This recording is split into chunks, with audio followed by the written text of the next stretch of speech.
Fala, galera do H9 Podcast, estamos aqui com mais um episódio e o convidado de hoje, esse cara rompeu fronteiras. E como a gente estava falando aqui no backstage, hoje ele tem um grande prazer de trabalhar com seus ídolos. Papel e caneta na mão, que o nosso convidado de hoje vai abrir a caixa de ferramentas.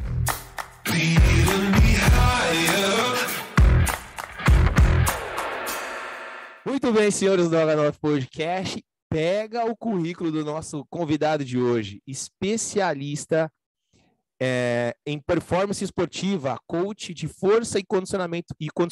É legal esse tipo quando a gente vê isso aqui, porque é típica formação americana, né? Os caras força e condicionamento. É típica formação americana. Trabalha com atletas de alto rendimento, de diversas modalidades esportivas e de todos os tipos de modalidades. Mestre em ciência em desporte no berço do treinamento desportivo, que é pela Universidade Estatal da Rússia, e hoje faz doutorado em Portugal. E faixa preta de taekwondo, atleta da seleção por muitos anos. Senhores, nosso convidado de hoje, Diego Lacerda. Diegão, obrigado por ter aceito o nosso convite, man. Obrigado mais uma vez pelo espaço. Como a gente falou um pouquinho antes de começar a gravação, é sempre bom poder passar um pouco da minha experiência e tudo que eu tive que passar até chegar até aqui. E vai ser bacana contar um pouquinho das aventuras que eu tive que atravessar aí, de alguns challenges que eu tive que atravessar para chegar até o ponto de poder trabalhar com meus ídolos, como você falou anteriormente, e contar algumas coisinhas que o pessoal que está começando a carreira não sabe, mas legal, que precisa saber, e eu gostaria de saber quando eu comecei lá atrás, há quase 15 anos atrás. Show. Diegão, cara, bom, você é faixa preta de taekwondo e eu vi também que dá umas surfadas. Foi daí que veio o amor pela educação física, cara? Cara, para falar a verdade, eu sempre fui atleta desde moleque. Eu sempre estive envolvido em seleções de escola, em seleções de clube. Eu joguei basquete e futebol por muito tempo, quando eu era mais novo. E naquela época eu já treinava boxe, já surfava também, andava de skate. Então, minha adolescência e eu diria que ali até os meus 17 anos, eu estava sempre envolvido em diversos esportes diferentes. Até que chegou um ponto que eu decidi escolher, né? E aí eu escolhi o taekwondo tradicional. O surf está comigo desde 10 anos de idade, 11 anos de idade, se eu não me engano. E aí eu comecei a escolher um pouquinho mais. Vou enveredar para esse lado. Eu vi que eu tinha um jeito ali para o taekwondo tradicional. Aí o taekwondo já trouxe outras coisas para mim, como o jiu-jitsu também.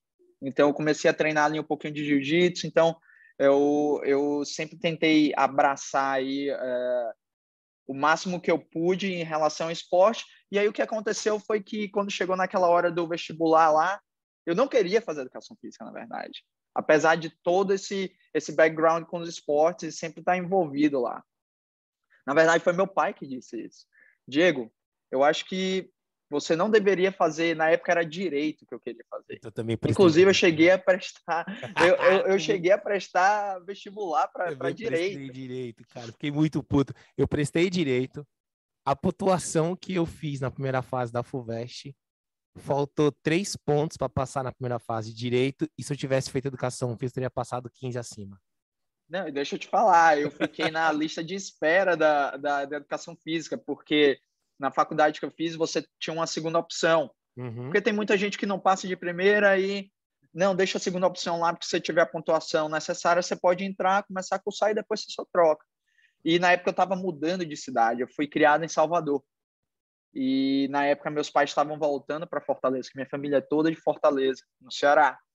Aí eu prestei vestibular no Ceará. E essa faculdade, ela na época era a melhor particular de lá, a Unifor, e ela dava essa opção. Aí eu quero saber, eu vou botar educação física só porque meu pai falou aqui, mas vou prestar para direito. Só que o que aconteceu? Eu fiquei ali nos classificáveis, eles chamavam de classificáveis do direito, e era tipo o segundo ou terceiro, ou seja, na hora que saísse a lista da estadual, do vestibular da estadual, eu já ia entrar, porque muita gente passa na Unifor, na particular, mas quando sai na estadual, os caras passam lá e vaga, né? Só que aí o que aconteceu? Eu comecei a faculdade de educação física, fui no primeiro dia, fui na primeira semana. No último dia da primeira semana, eu lembro como se fosse hoje. Eu estava sentado, eu tinha acabado de chegar da aula, eu estava sentado almoçando com meu avô. E eu recebi o telefonema da faculdade. Diego, é o seguinte, a lista da estadual já saiu e a vaga para direito está aberta de novo. Se você quiser ingressar no direito, você só vem aqui amanhã, você me confirma agora e vem aqui amanhã só para a gente ajeitar sua matrícula e na próxima semana você já começa a faculdade de direito. Só que até naquele momento, eu já tinha me apaixonado pela profissão. Eu já sabia que era aquilo que eu queria. E mais interessante ainda, na primeira semana eu já sabia que eu ia trabalhar com luta. Porque como eu já tinha paixão pela luta, como eu disse, apesar de estar envolvido em vários esportes, quando eu era moleque, eu já tinha começado a fazer boxe, já tinha começado a fazer sandá também, já estava no taekwondo, então eu já sabia que eu ia trabalhar com luta em algum ponto. E aí eu só falei com a secretária, né, eu quero ficar aqui, é isso que eu gostei da faculdade, do curso e vou continuar. Ela, não, tranquilo. E foi meu pai que disse isso, porque eu não me via na faculdade de educação física. Caraca, que da hora. Muitos associam, né? Tipo, é muito rápido, assim, as pessoas. Ah, educação física. Gostava, tipo, ou se você já praticou esporte, fazer educação física. Inevitável. Não é, né? Não é. Eu nunca tinha pensado como profissão, né? Até meu pai dar essa luz para mim. Legal. Cara, e aí, pô, aí você escolheu educação física, e aí como é que foi o processo da faculdade? Você ainda competia, não competia mais? Como é que foi esse processo? Então, na época da faculdade foi a época que eu mais competi, na verdade. Porque como eu comecei o taekwondo em si, eu tinha um background com outras artes marciais, que era o boxe e o sandá, em Salvador. Mas o taekwondo tradicional, eu comecei a ter acesso quando eu cheguei em Fortaleza. Então, foi um pouco tardio. Eu peguei a faixa preta muito rápido, porque além de treinar muito, eu já tinha uma base de outras artes marciais. Então, eu acabei assimilando muito rápido. E como eu estava numa transição de cidades, apesar de eu ter minha família em Fortaleza, eu não tinha muito o que fazer, entendeu? Então, o que eu fazia? Ia treinar. Então, eu me internava na academia. Então, eu tive uma ascensão muito rápida dentro do taekwondo tradicional. Então, minha época de faculdade foi a época que eu usei para competir mais ainda. Então, eu cheguei a ser campeão cearense, fui campeão brasileiro, me classifiquei para ir para o Mundial, para a seleção brasileira. E nesse tempo de faculdade, é como eu disse, eu basicamente só estudava. Nos 2 primeiros anos de faculdade, eu basicamente só estudava. Me dedicava bastante ao estudo, por sinal. Na época de escola, eu não era o melhor dos alunos, mas na faculdade eu coloquei na minha cabeça que eu tinha que ser o melhor, ou chegar mais perto disso possível. Eu sempre tive essa mentalidade, que eu trouxe do esporte mesmo. Se é para ser bom, vamos ser bom. Não é para fazer a coisa de qualquer jeito, que é ali que ia estar no meu futuro.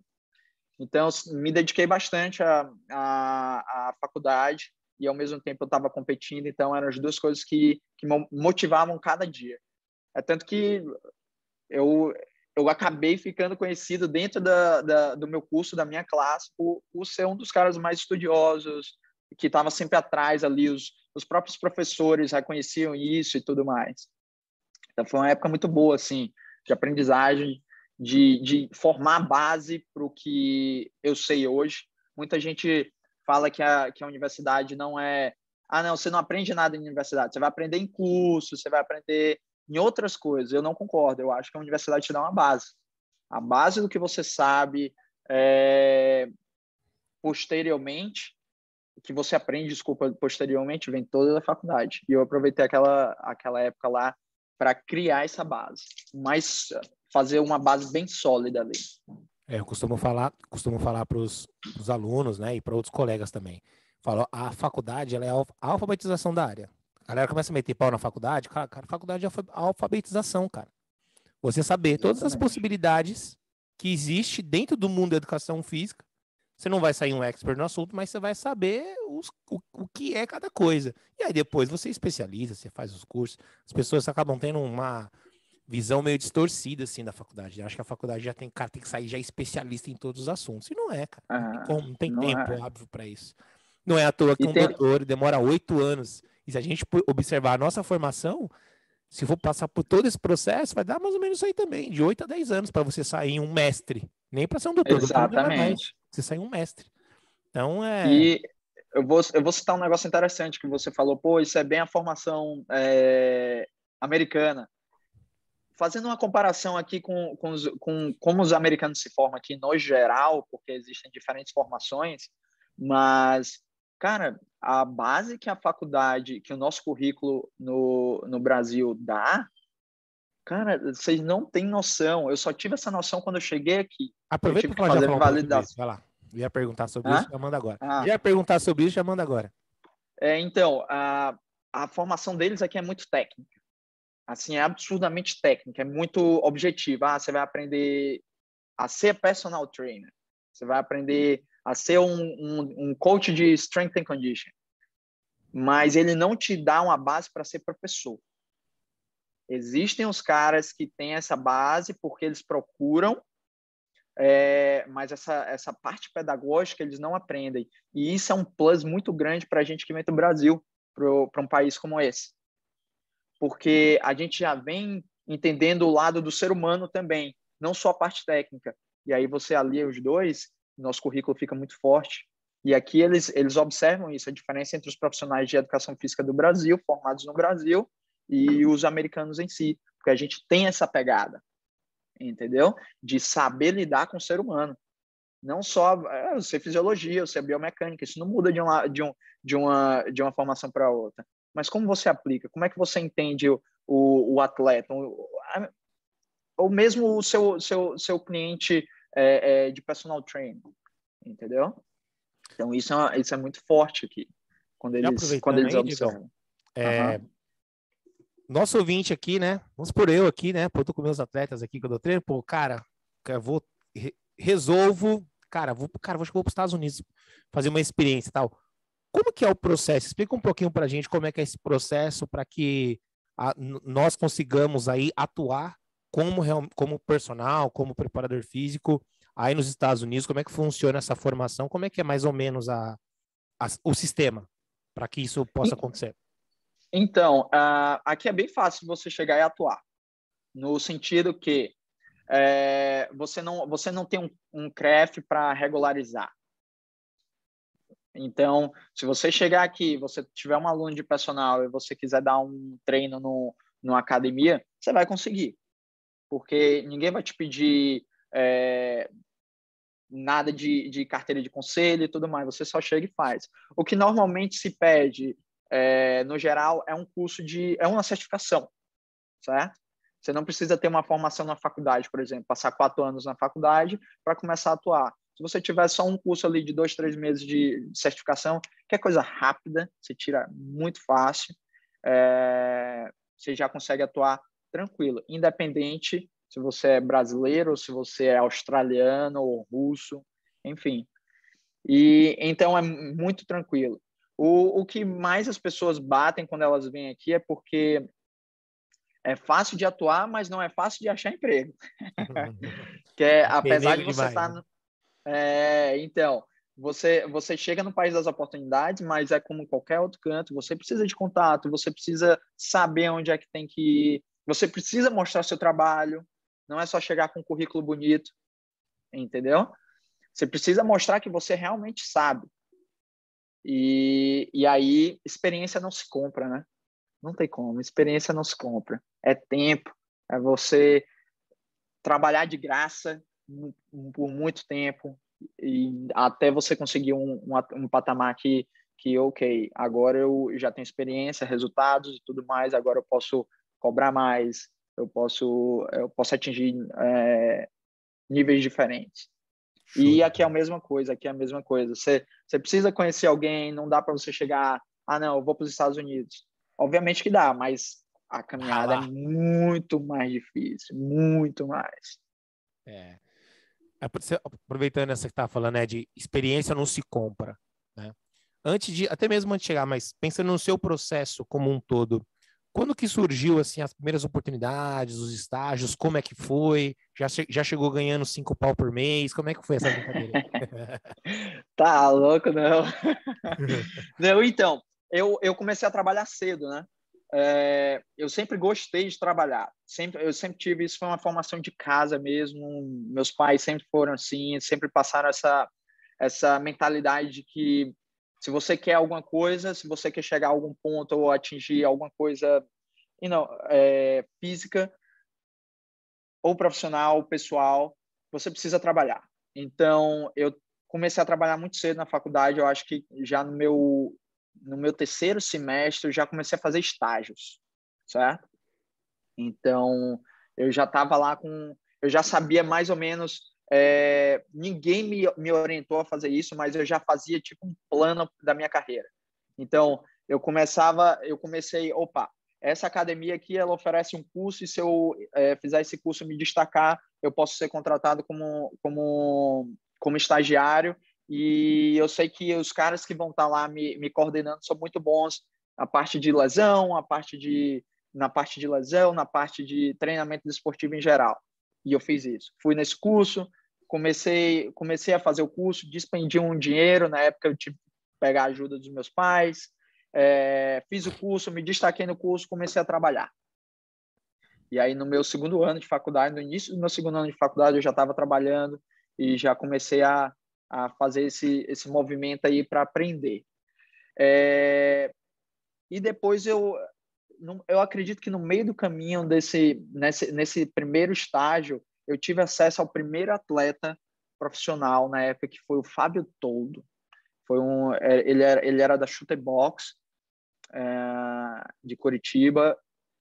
Na verdade, ele era de Natal, mas estava vindo da Shooter Box de Curitiba, na época que a Shooter Box era maior ainda, tinha um nome muito mais forte do que tem agora, né? Que foi a época do Pride e tudo mais. E aí ele estava vindo e ele estava procurando um preparador físico, só que na época não tinham muitos preparadores físicos dentro das artes marciais. Aí o que eu fiz? Eu tenho experiência prática, gosto, estudo.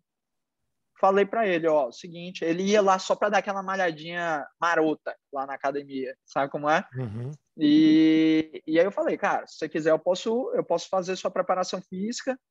Na época não paga nada, porque primeiro porque eu era estagiário, segundo porque era o meu rato de laboratório ali. Uhum. O cara aceitou. Só que aí foi o meu primeiro case de sucesso. Porque o que eu fiz com o cara deu certo naquela época e o cara acabou ganhando, na época era o Jungle Fight, ganhou bem e a partir daí eu já comecei a entrar mais no mundo da alta performance, né? Eu já comecei a preparar um pessoal. Isso a gente está falando já de ano, tá? Trabalhando com esse cara. Aí meu nome começou a correr, mesmo sendo estagiário. E como eu sempre estava fazendo cursos, eu nunca parei. Eu sempre fui muito. Ah, não, pô, se eu quiser ser bom em treinamento desportivo, na época eu tinha que fazer o curso do Antônio Carlos Gomes.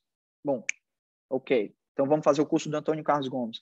Muitas vezes eu ia na faculdade ainda, eu pedia para assistir a aula de especialização, das especializações. Lá em Fortaleza a gente tinha uma especialização em lutas pela Universidade Estadual. Na época era coordenado pelo Heraldo Simões, um faixa Sim, preta de karatê, sim. muito bom por sinal, lá de Fortaleza. E eu fui em algumas das aulas. E aí eu sempre ao invés de atirar para tudo quanto é lado, como a gente estava conversando antes, eu já fui direto ao ponto. Eu preciso entender de artes marciais, eu preciso entender de treinamento desportivo, e aí eu vou começar a procurar os caras que são mais especialistas dentro disso. E aí eu procurava muita literatura de fora, foi aí que eu comecei a falar mais inglês, a aprender melhor o inglês, a desenrolar mais, porque eu vi, pô, não tem nada em português, eu vou ter que procurar em inglês, cara. E aí eu comecei a treinar, e foi a época que eu comecei a conhecer mais a a área de artes marciais do Ceará.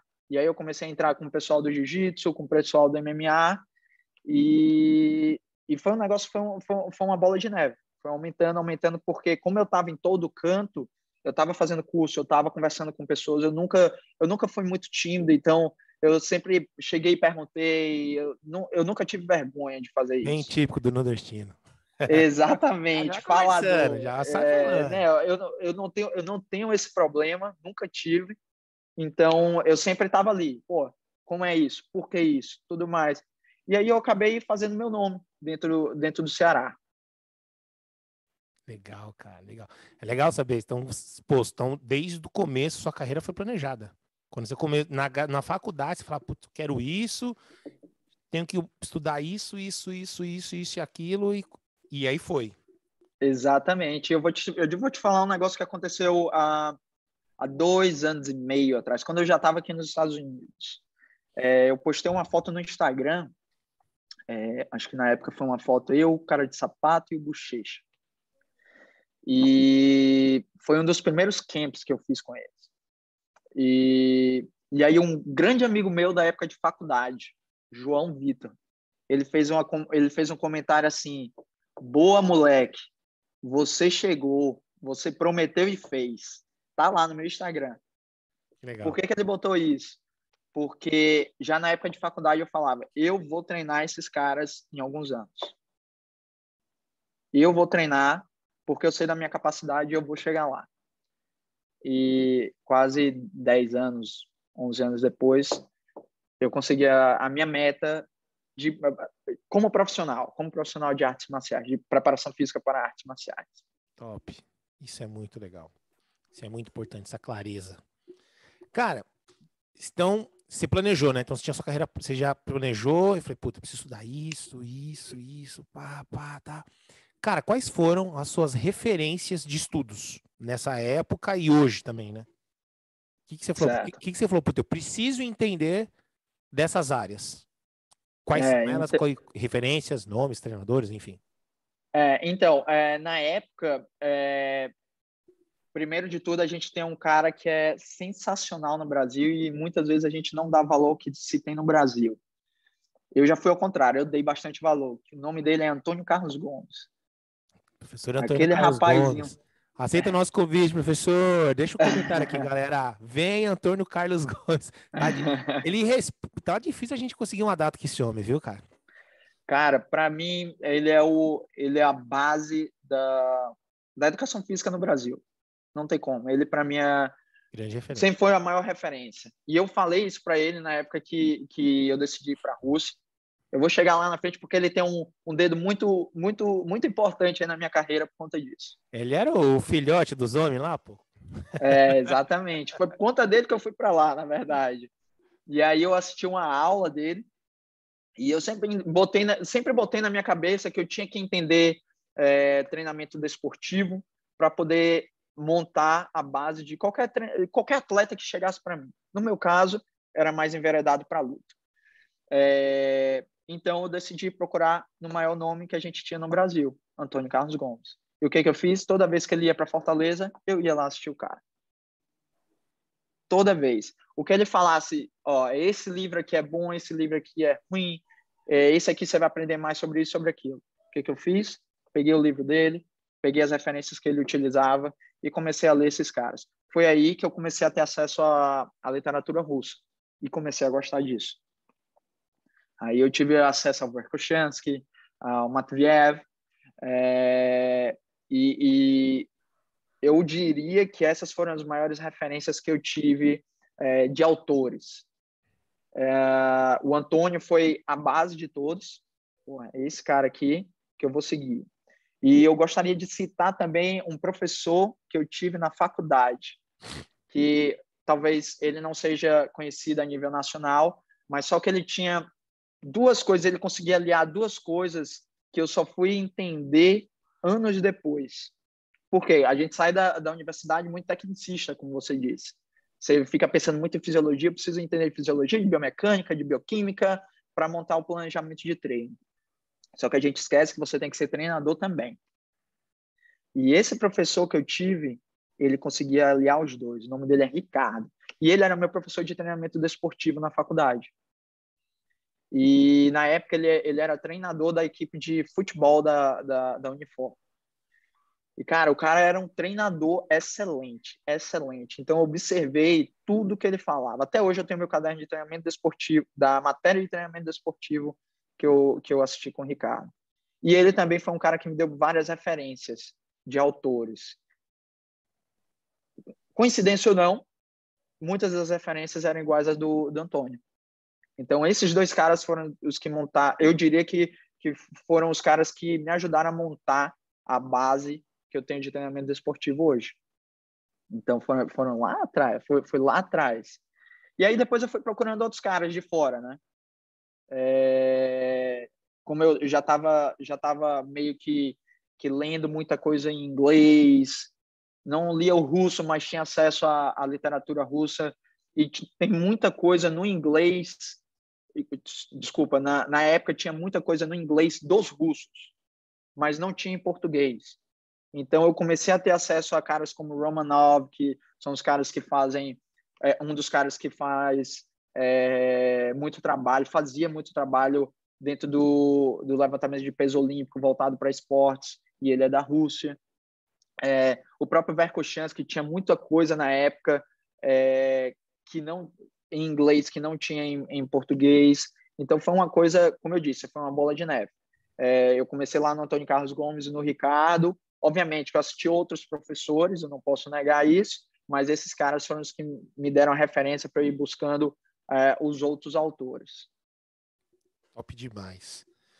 Cara, fala um pouquinho assim, então você estava lá no Salvador, né? Você estava, né? Unifor? Isso. Estava em Salvador, Não, tal. Salvador foi onde eu fui criado. Eu estudei A na faculdade, Unifor em Unifor, Fortaleza. Fortaleza. Unifor, cabeção. Cara, como é que foi assim? Então, você começou a ter as primeiras oportunidades, e aí como é que você foi trilhando esse seu processo de profissional, de experiência, tal? Em que momento você decidiu ir para a Rússia para fazer o mestrado? Como é que as coisas foram acontecendo para que você desse os seus passos? Pronto. Agora eu vou recapitular um negócio que eu falei há alguns minutos atrás. Você lembra daquele curso que eu fiz e virei estagiário na academia, que eu fui selecionado? Nessa academia chamada Total Care. Eu era coordenado por um professor, um excelente professor, por sinal, chamado Luiz. E o Luiz também era um cara que gostava muito de estudar, gostava muito da parte de lutas. Ele não era da luta, mas ele gostava muito da luta e era um cara muito estudioso.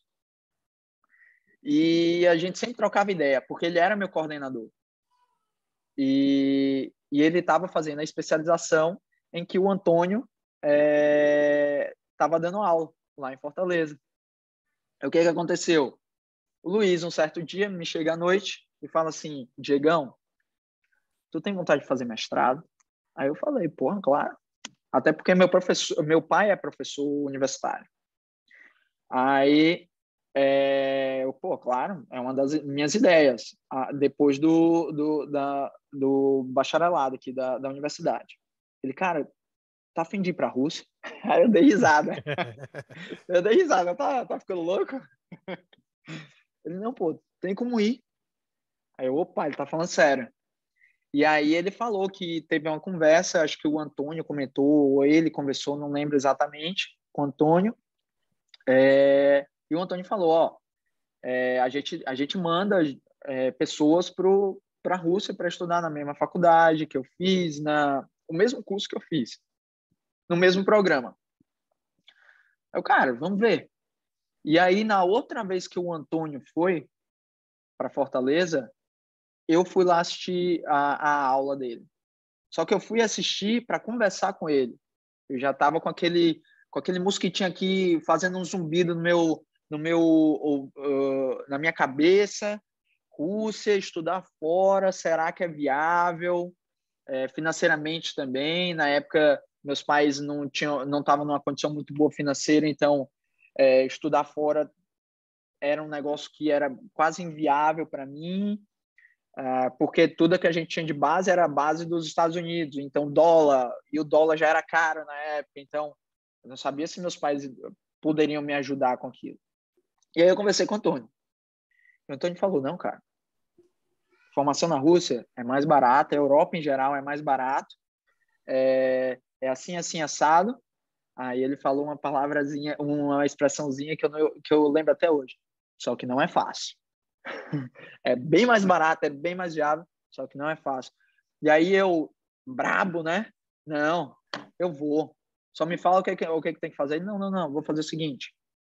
Quando você se formar, isso eu estava, acho que no segundo ano da faculdade, que foi na época que eu estava fazendo estágio. Segundo ano da faculdade, quando você se formar, você vai fazer um curso que eu tenho de aperfeiçoamento. A gente passa um mês dentro da faculdade, você vai viver no alojamento e vai fazer um curso lá que é todo traduzido em português.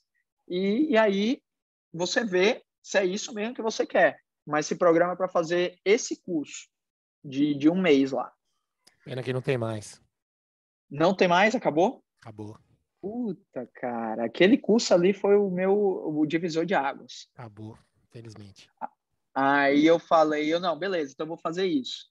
Juntei meu dinheiro desde aquele dia até o dia que eu acabei. E o que eu fiz? Eu fiz um corre gigantesco, porque eu tinha que acabar em 4 anos, porque eu queria ir em 2012 para a Rússia.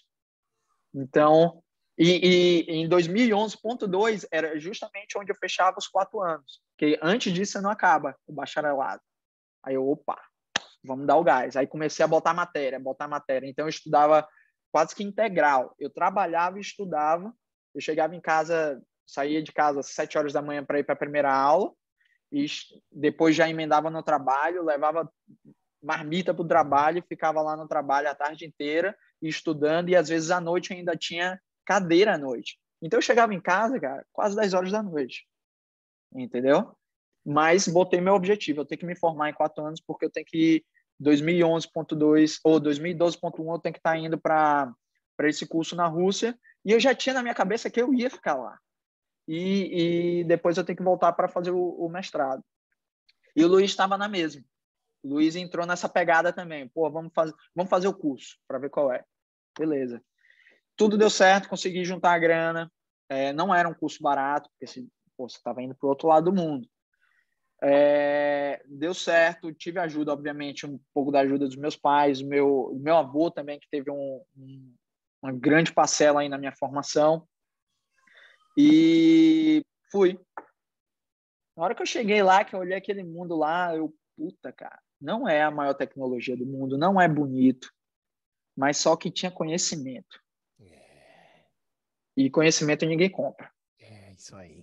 Aí, quando eu cheguei lá e eu senti, porra, é aqui que eu tenho que ficar. E teve um plus também. O meu maior ídolo dentro do taekwondo tradicional, ele é russo. O nome dele é Alexander Leonov. E o que eu fiz? Entrei em contato com os alunos desse cara e disse que eu queria treinar com eles quando eu fosse à Rússia. Só tinha uma pessoa que falava inglês na academia deles. Uma. E eu consegui falar com ela. Aí ela foi me pegar lá, me deu uma carona e me levou até a academia.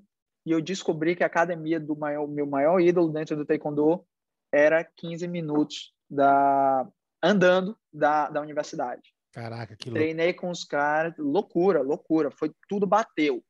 Aí o cara, é aqui que eu tenho que vir. Gostei da faculdade, a academia do cara é do lado da faculdade. Então, ao mesmo tempo que eu vou estar fazendo minha formação, eu vou estar competindo no mais alto nível na Rússia.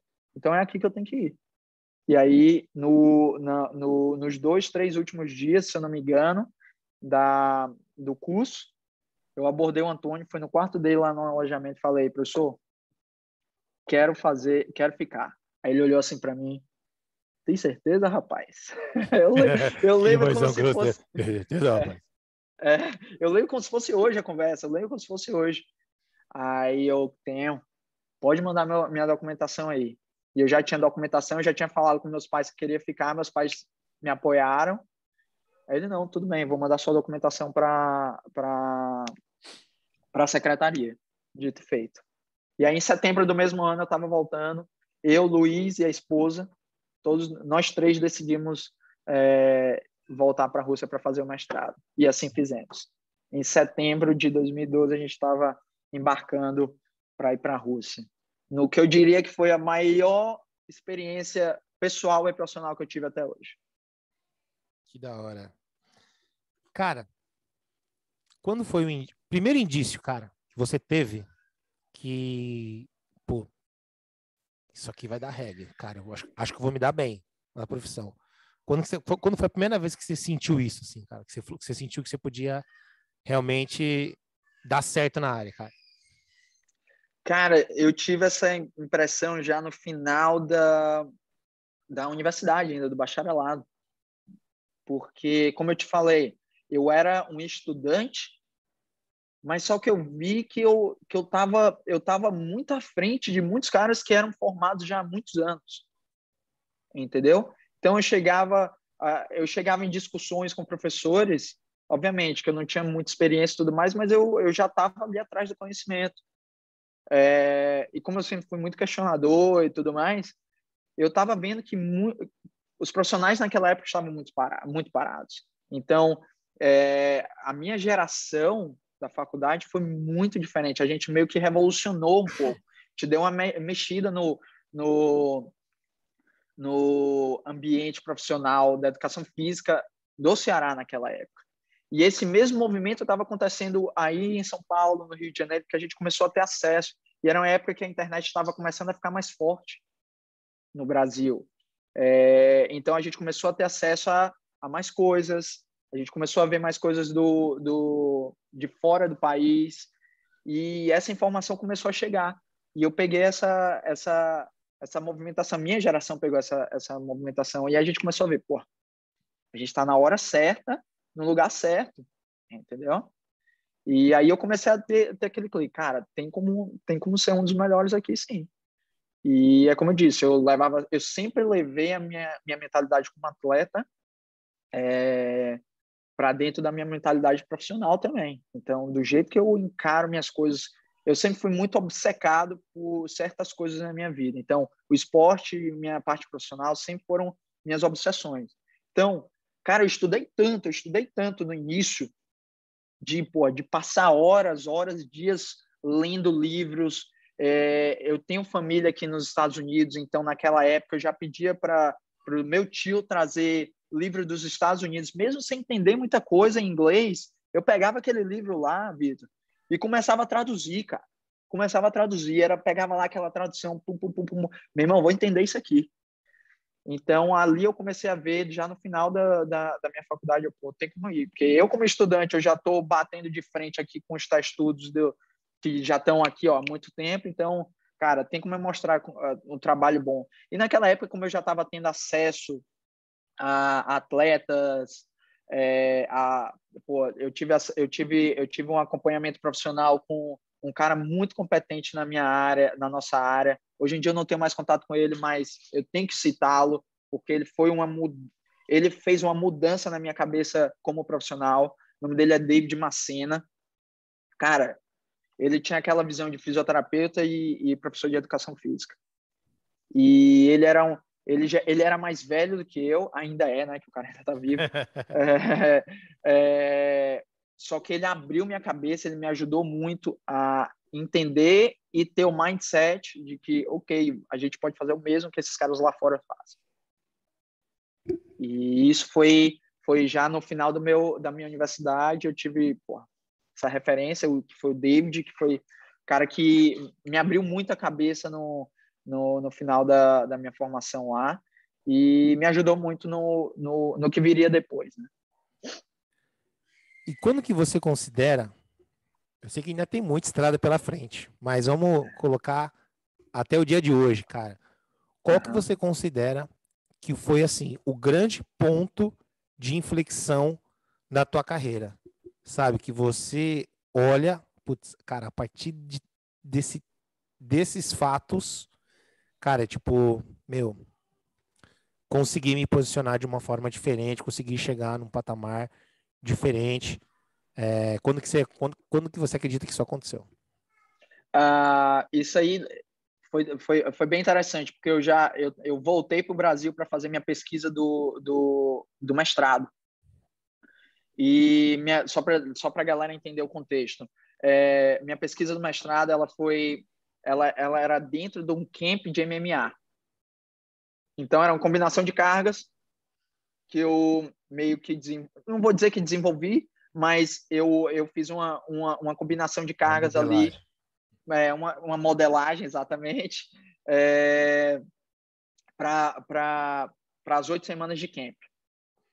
E aí, o que eu fiz? Entrei em contato com alguns atletas de Fortaleza, da maior equipe que a gente tinha na época, que era Nova União lá. Esses caras têm que ser os caras que eu vou fazer a pesquisa. Consegui vários.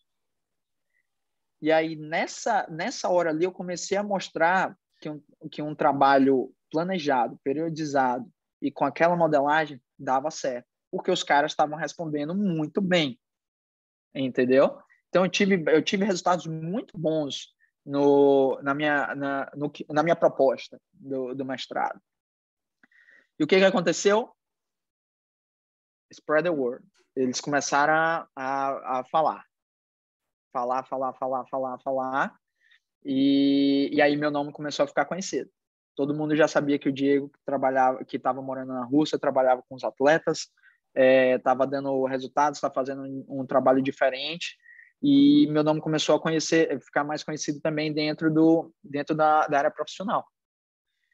E aí, quando eu voltei da Rússia, aí eu tive que voltar para a Rússia para defender meu mestrado, meu trabalho, e passei ainda um ano lá depois disso, depois de ter feito minha pesquisa.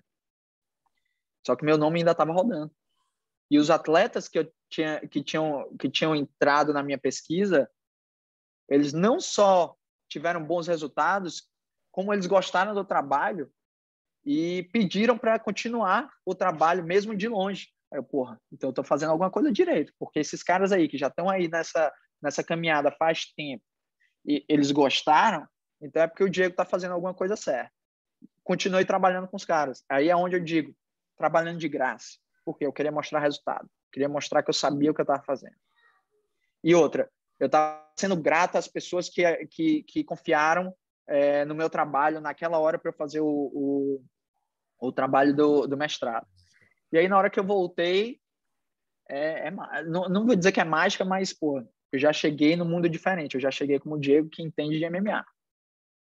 Aí ali foi o ponto de que fez de inflexão, que fez toda a diferença, assim, agora eu posso falar alguma coisa. Que top. Com propriedade. Senhores, quantas pérolas aqui o Diegão deixou para nós aqui nesse nosso primeiro bloco, cara. Quantos pontos interessantes. Diegão, te fazer uma última pergunta aqui, cara. Claro.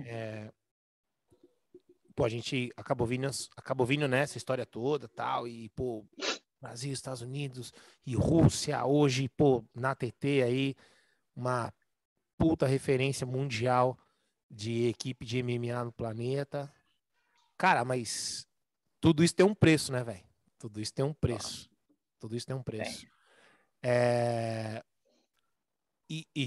Cara, tem um ritmo, tem dedicação, tem um monte de coisa. Como que é isso para você, né? Como que foi, como é isso para você, essa corrida toda, né, que foi ao longo da graduação, e a gente busca, né, essa ascensão profissional, e tudo tem um preço, cara. Como é que foi isso para você? Teve consequências? Não teve? Você levou tranquilo esse processo? Como foi? Então, como eu falei, eu sou muito obcecado pelo que eu faço. Eu escolho alguns pontos assim na minha vida que é isso aqui, eu gosto de fazer, eu vou até o final. E às vezes até passo do final e continuo indo. E profissionalmente, dentro do esporte, eu sempre fui assim. Então, eu diria que nos meus primeiros 5, 6 anos de profissão, incluindo o bacharelado, 5, 6 anos não, os 8 anos, primeiros 8 anos, que aí inclui o bacharelado, a minha ida à Rússia, o mestrado, tudo mais, eu comia livro demais, eu lia tudo que eu podia, eu conversava com o máximo de pessoas que eu podia, eu sempre tentava, se você olhar meus e-mails aqui, eu mando um e-mail para todo mundo. E com esse negócio de Instagram e Facebook, ficou mais fácil ainda, porque você não precisa correr atrás do e-mail dos caras, porque você já tem um perfil lá, você só digita o nome dos caras, opa, deixa eu tentar entrar em contato, entendeu? Então, eu sempre fui muito obcecado com isso. Só que chegou um ponto que porque querendo ou não, você coloca um estresse em cima de você, em cima da sua cabeça, cara. Apesar de ser um negócio que você gosta, mas é um estresse, porque você você está tentando sempre atingir níveis maiores e maiores, maiores e maiores, maiores. Só que se você não se cuidar, você acaba passando do ponto. E eu acho que eu passei do ponto um pouquinho. Você precisa se dedicar, você precisa ter a ética profissional, mas você tem que saber uma hora de parar também. Então, em 2000 a gente está em 2022, acho que em 2019, foi 2019, eu tive que parar minha carreira como atleta, porque eu tive diversas lesões, eu tenho 5 cirurgias no corpo, 4 só de joelho, e aí nessa minha última de joelho, eu simplesmente conversei com meu treinador, Joselino, na época, e, cara, ele me falou um negócio interessante que foi uma virada de chave, assim, para mim. Ele virou assim, Diego, Baiano, ele me chama de Baiano, era meu apelido lá no Ceará, Baiano. E, Baiano, seguinte... Pejorativo, digamos, de passagem, né? Exatamente. Pejorativo. Eu sempre levei na boa. Aí ele virava assim, Baiano, seguinte, a gente sabe que mais cedo ou mais tarde você vai ser campeão mundial. Disso ninguém tem dúvida. Porque na ascensão que você está, é só questão de tempo. É a questão de você ter mais experiência dentro dos mundiais e começar a bater de frente com os caras que estão em cima e, pô, você está perto disso, já está perto disso. Porque como eu já tinha aquela experiência na Rússia, eu já tinha lutado com os europeus, então eu sabia que era questão de tempo. Estava quase de igual para igual com os caras. Só que tem um porém. O Joselino, eu não comentei isso no início, mas o Joselino, meu professor, ele começou a faculdade de Educação Física junto comigo. Que legal. E... O meu sensei de karatê, eu conheci na faculdade.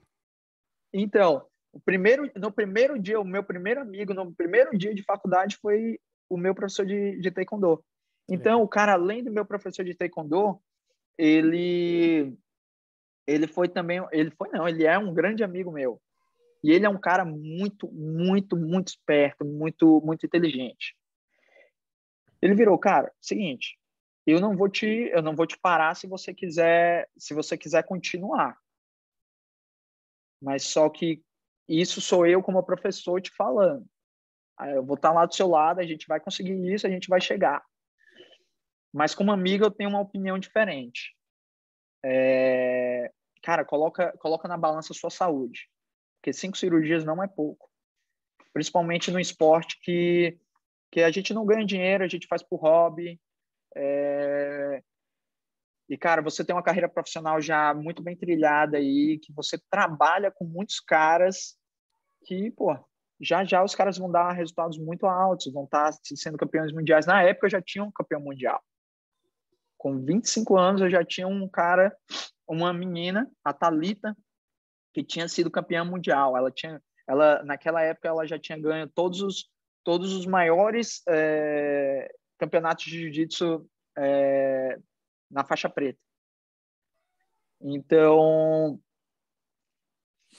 por que você não escolhe agora ser campeão mundial através dos seus atletas?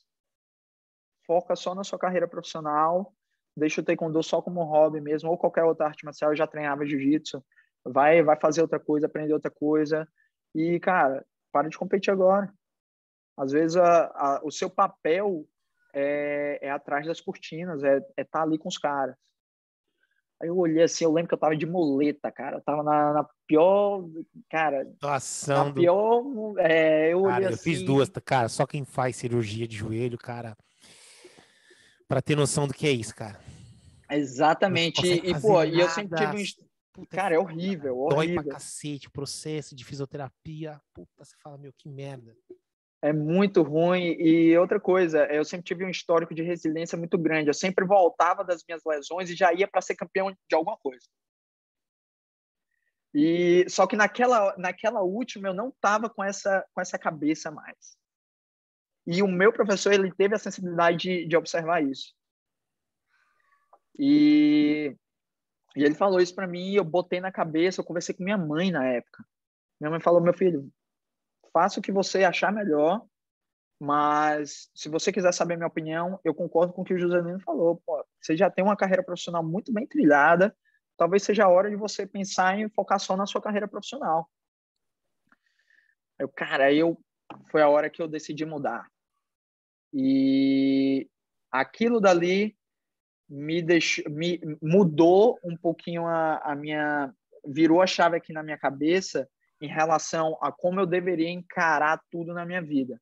Eu não poderia ficar com aquela visão de túnel. Ah, não, pô, sou obcecado pela minha parte profissional, obcecado pela minha parte esportiva. Por quê? Porque existe vida ao redor.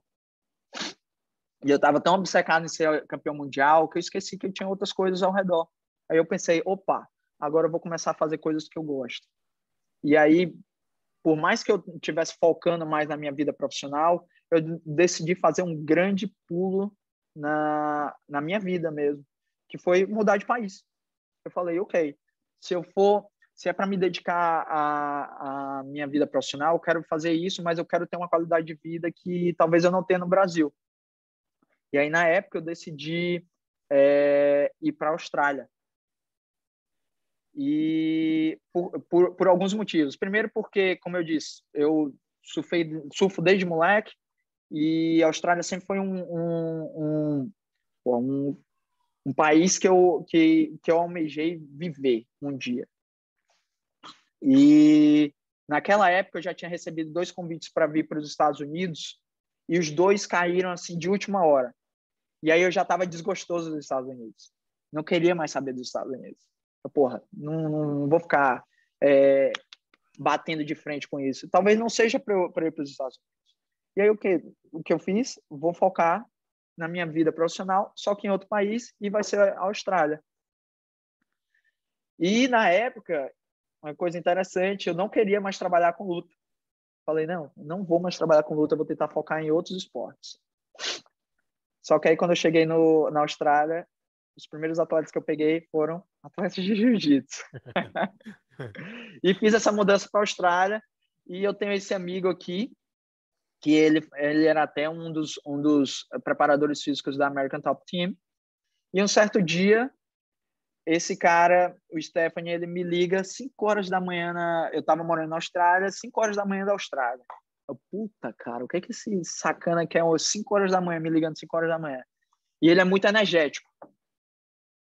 Ele, Diegão, quer vir para os Estados Unidos? Aí eu olhei assim, porra, Stefan, de novo, porque um dos convites que tinha caído na outra vez foi dele. Aí eu, porra, Stefan, não viaja.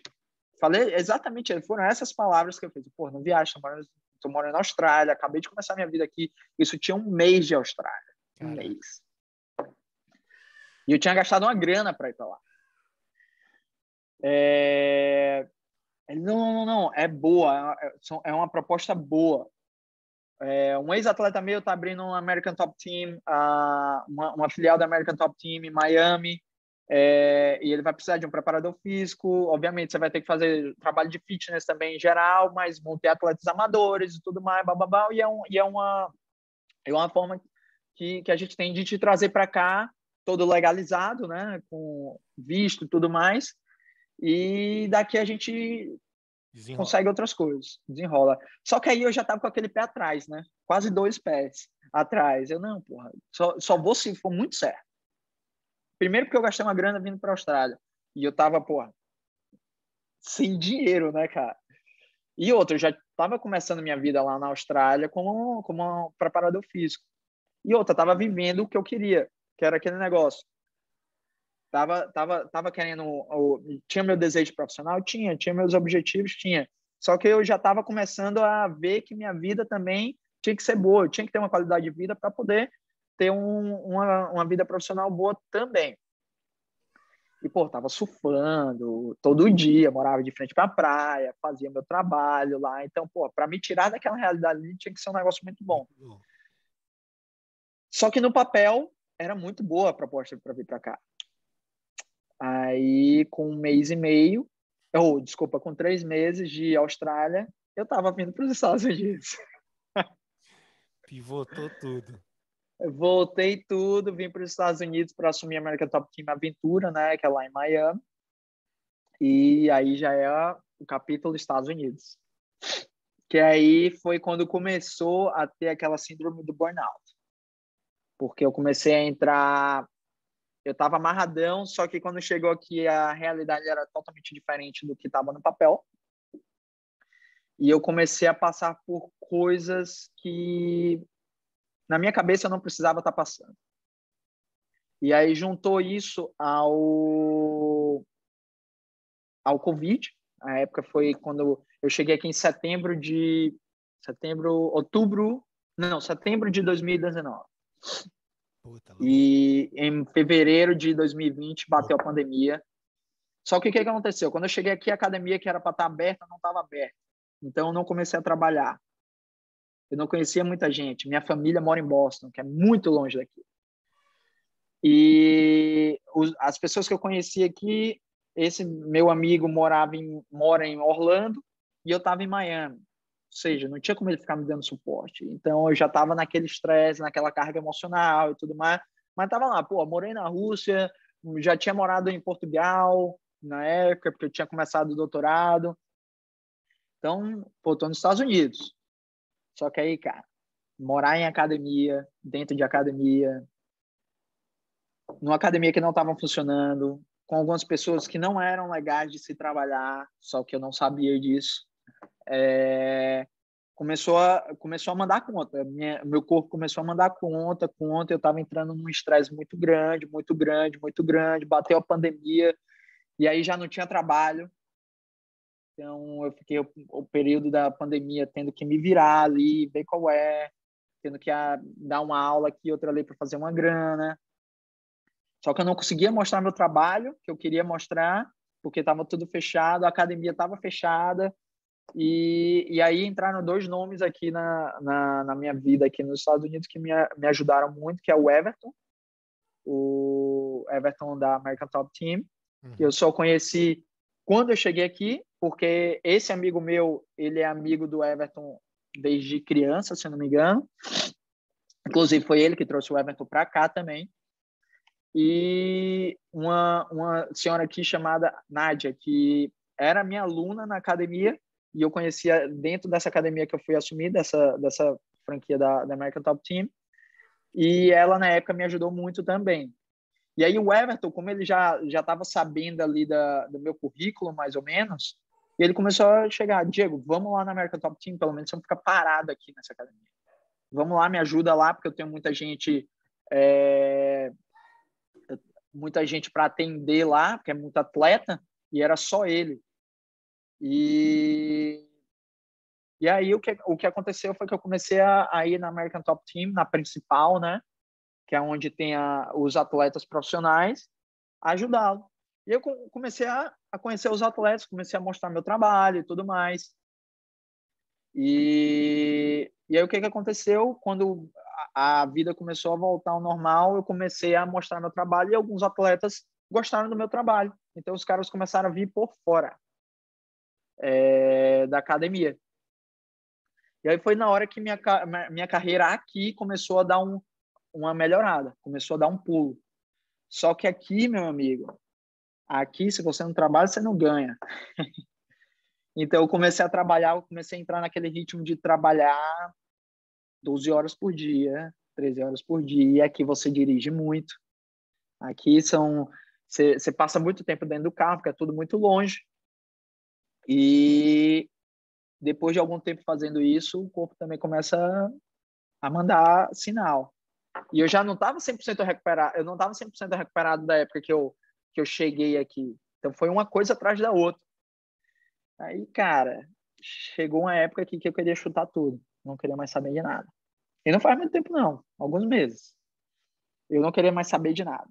Não queria mais saber de nada, não queria mais saber de treinar a pessoa. Eu não estava conseguindo mais lidar, não estava conseguindo mais me entregar como professor, como um treinador. Obviamente que eu não deixava isso transparecer para os meus atletas, porque eu tenho uma responsabilidade com aqueles caras. Só que eu estava afogado. Pronto, essa é a palavra perfeita. Eu estava afogado, psicologicamente mesmo. Aí minha namorada, ela me ajudou muito com isso, muito demais. E eu comecei a fazer algumas mudanças na minha vida, tanto profissional como pessoal. Comecei a focar um pouquinho mais na minha vida pessoal, porque estava faltando aquilo. Eu estava, de novo, muito obcecado pela minha profissão, mas só que aquela obsessão já estava se transformando numa doença. Foi aí que eu comecei a entender que eu estava tendo burnout.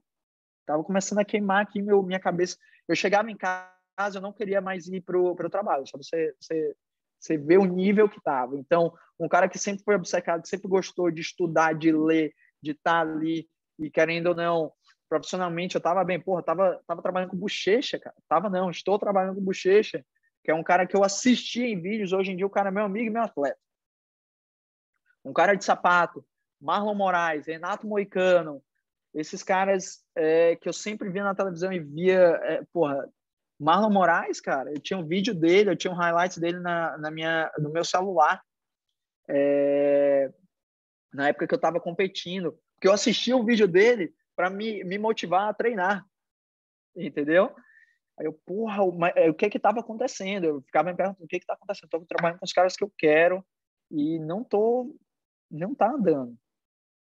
Aí eu comecei a fazer essas mudanças de diminuir um pouquinho o ritmo de trabalho, tentar chegar um pouco mais cedo em casa, não trabalhar final de semana,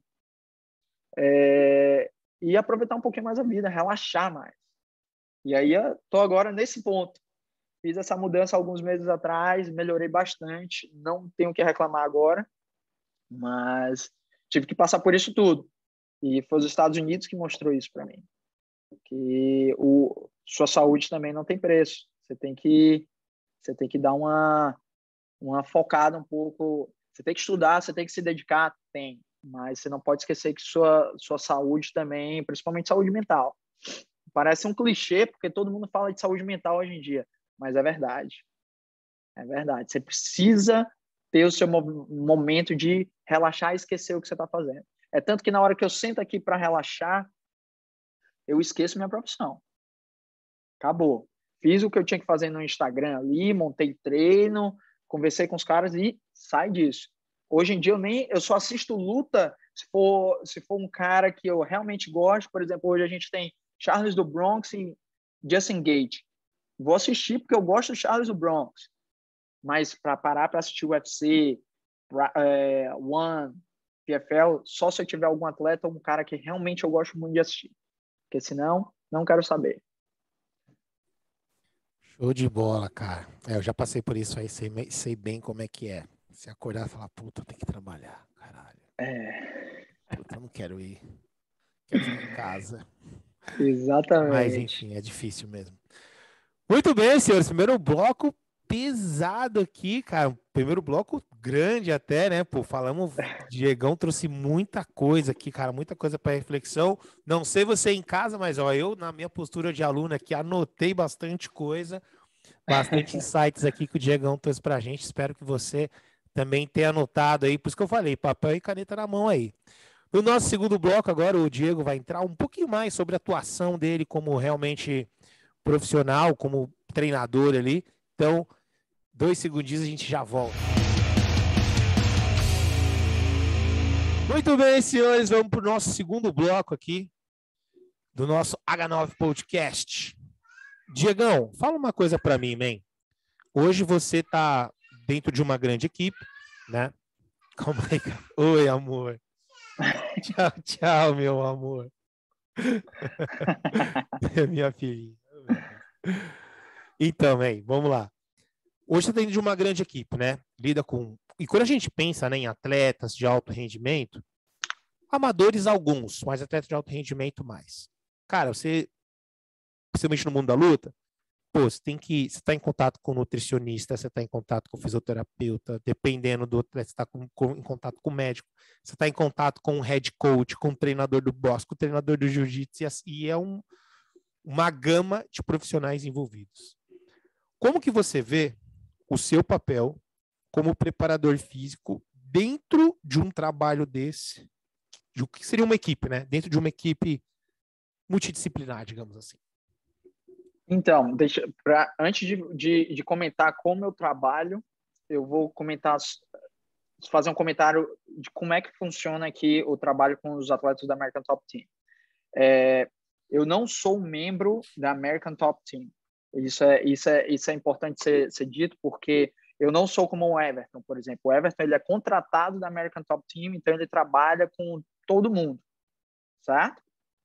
O Diego é um terceiro.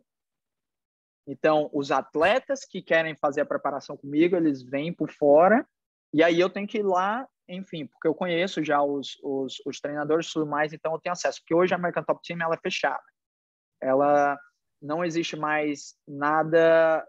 A academia é toda para os atletas. Não existe mais comercial dentro. Não existe mais aulas comerciais. Então, aqui na Shootbox de São Paulo, o Lima já está fazendo isso também. Ele tem uma academia só comercial e agora tem só para a galera do alto rendimento. Pronto. Então, eu hoje... de alguns atletas deles, né? Show. Então, o que acontece? Para você ter acesso lá, você tem que estar... ou você tem que conhecer o pessoal, você está trabalhando com alguém. Então, como eu já tinha feito aquele trabalho de assistência com o Everton, alguns atletas começaram a me procurar por fora. E aí eu comecei a chegar lá e a conhecer todos os outros treinadores. Infelizmente, dentro da luta, a preparação física ainda é vista com um pouquinho de receio ali. E isso não é diferente aqui, certo? Só que qual é a minha sorte?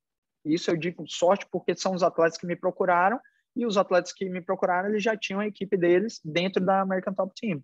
Que a American Top Team é uma equipe, mas você tem diferentes professores. Você tem 2, 3 do boxe, você tem 2, 3, 4 ali do kickboxing. O head coach é só um, que é o mestre Conan, mas das outras modalidades você tem diferentes coaches. Então, o Bochecha tem um, o Moicano tem outro, e é assim que funciona. Então, como é que funciona o meu trabalho aqui com esses caras? Eu tive a sorte de pegar atletas que têm treinadores que valorizam a preparação física, porque existem eu diria que uma grande parte não valoriza, principalmente alguns americanos, a maioria dos americanos. Então, para eles, a preparação física não funciona. Para eles, fazer salto, pular barreira, não vai ser transferido para a luta. Mas só que os que eu tenho acesso hoje em dia, que é o mestre Conan, que é o professor Gabriel, o Ivan do boxe, o mestre Catel, eles sabem do valor da preparação física, então fica mais fácil de eu ter esse acesso e conversar, tá assim, assim, assado, assim, assim, assado. Então, eu não tenho acesso a nutricionistas, porque cada um dos atletas tem um nutricionista diferente. Somente em caso de necessidade, um caso especial, eu tenho esse acesso. E fisioterapeutas também, cada um tem o seu, e nem todos têm, na verdade.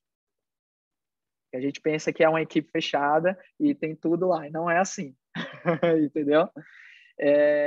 Então, o que acontece? Então, cada um é uma abordagem diferente. Por exemplo, um dos meus atletas estava com uma lesão de virilha aqui.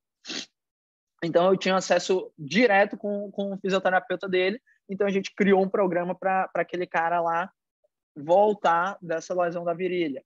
Mas é um negócio bem específico, bem pontual. Mas no dia a dia, meu acesso maior são os treinadores de luta mesmo. De luta, pô. Os caras me dão feedback, eu dou um feedback para eles, se necessário. Entendeu? Se pedirem, como eu controlo tudo que eu faço com os caras aqui, então, Eu chego lá para os caras e dou um relatório.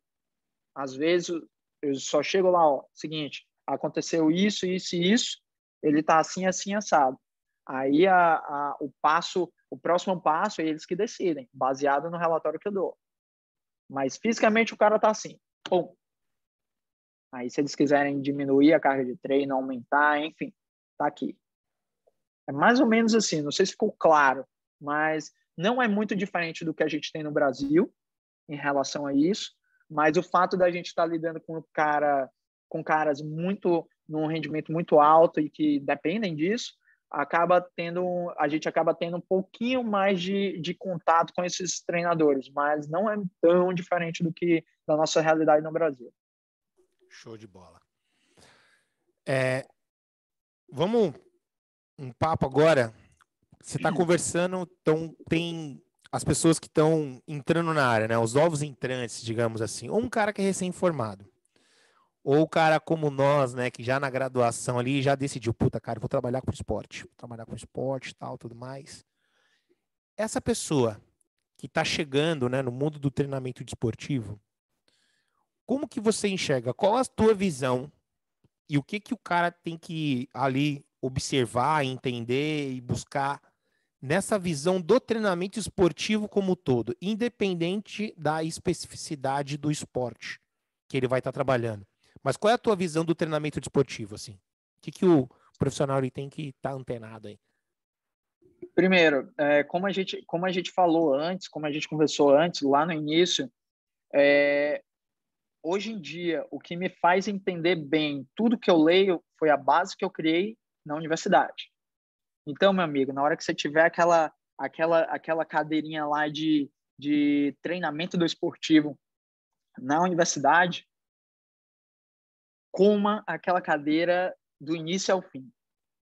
Porque eu diria que aquilo dali foi o que me deu a base para o resto. Se hoje em dia eu tenho algum sucesso treinando atletas, ou clientes em geral, foi por conta daquilo dali. Aquilo dali que me fez entender.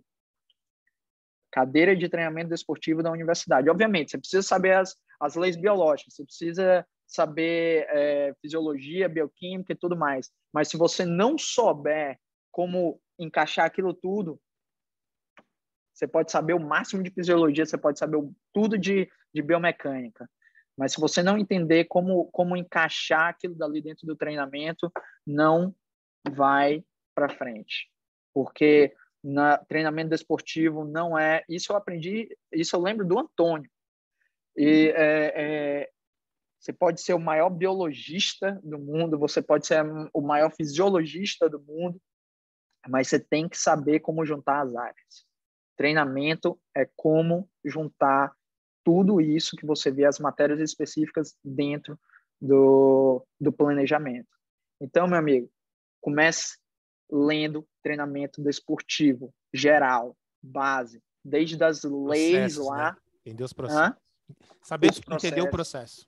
Exatamente. Parece meio clichê isso, mas, cara, não é. Você tem que entender a base.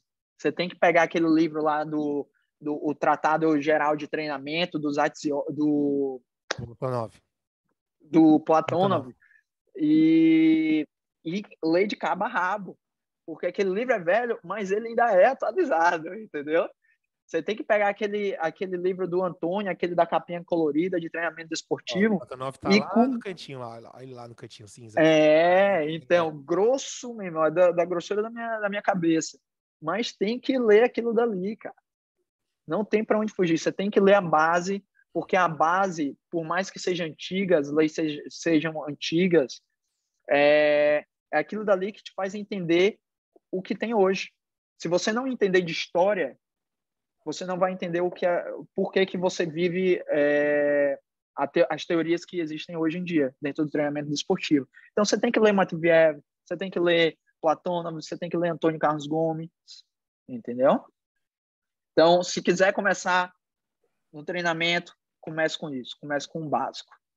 Processos metodológicos, é isso aí. Isso.